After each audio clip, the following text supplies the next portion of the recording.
Raise your hand if you've ever typed into ChatGPT how to price your product and then ended up in a rabbit hole of formulas, frameworks, and feel-good advice that told you, just charge what you feel is right.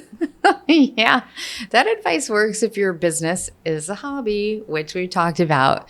But if you're trying to build a sustainable, scalable company that supports your lifestyle and your team, feelings do not pay the bills. Exactly. And today we're talking about why value-based pricing has been weaponized against ambitious women and what to do instead if you're a type A founder who's tired of undercharging.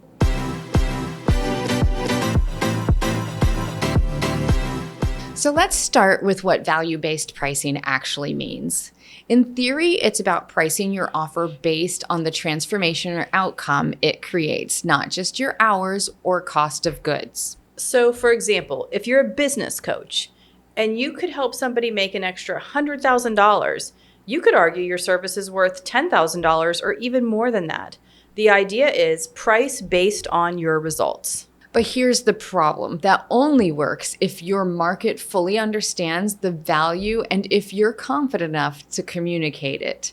Most of the women we work with struggle with this.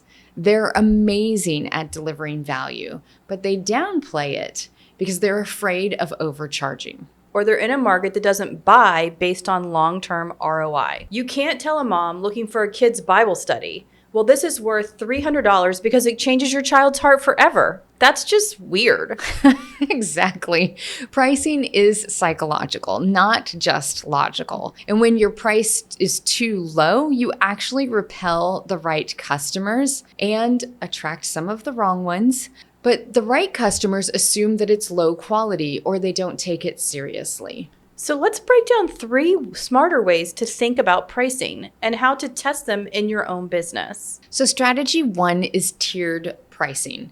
And tiered pricing means offering the same transformation at different access levels. So think about a $27 ebook, a $97 workshop, and a $497 course, all on the same topic. This is great for audiences who are in different financial seasons, or you want them to try before they buy. But you have to be really clear about what's included in each tier, or you will start confusing your buyers and have a lot of angry people emailing customer service, which right now is probably still you. We tested this with our Goal Accelerator framework. We started with a low-ticket printable, then we added a workshop and bundled it with a community, added in an app, and we found the sweet spot wasn't actually the lowest tier, it was in the middle. Which brings us something important. Most people think they want the cheapest option, but when presented with 3 tiers, they often choose the middle one. You probably do it too. It feels safe, not too expensive, but you don't want that bargain basement model. So if you're stuck undercharging, try adding a higher tier anchor product. You might be surprised how many people choose the middle, and you can raise your revenue without changing your base offer. Next, let's talk about results-based guarantees, not prices. So instead of trying to charge based on value, flip the script.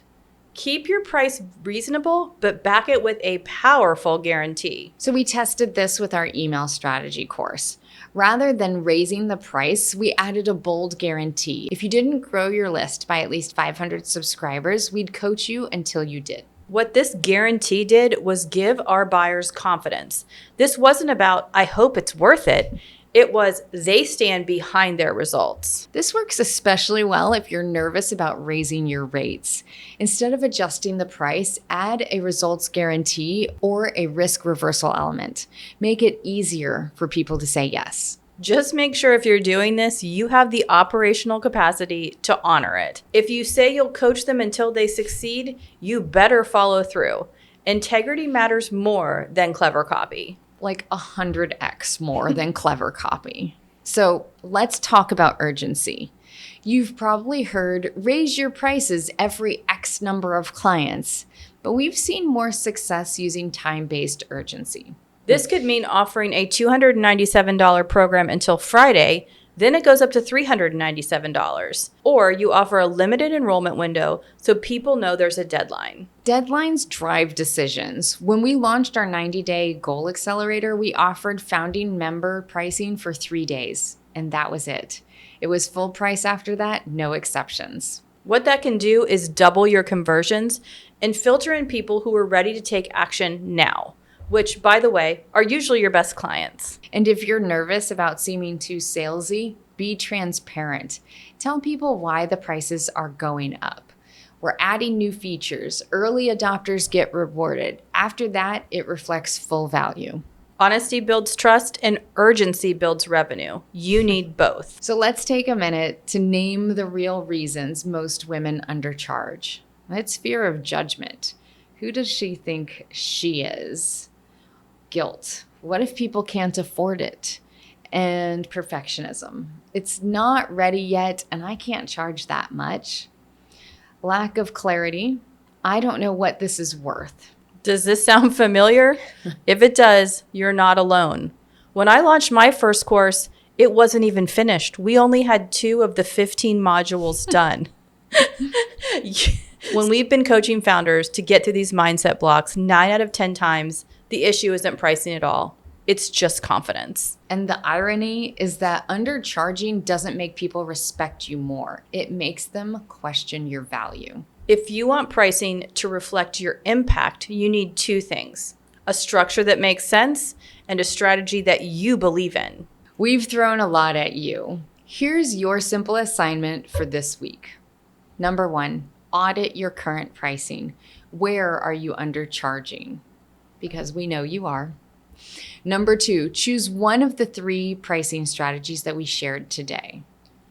Number 3, test it on your next launch offer or even on your services page.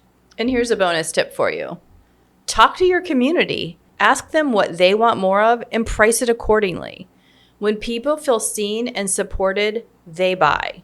Next up in the pricing series, we're going to dive into why value-based pricing has become the new permission slip to stay small and what to do instead to scale with confidence. Spoiler alert. It's not about charging more. It's about believing you're worth it. We'll see you in the next video. Unless you're still stuck refreshing your pricing calculator. In that case, just pick a number. It's probably too low.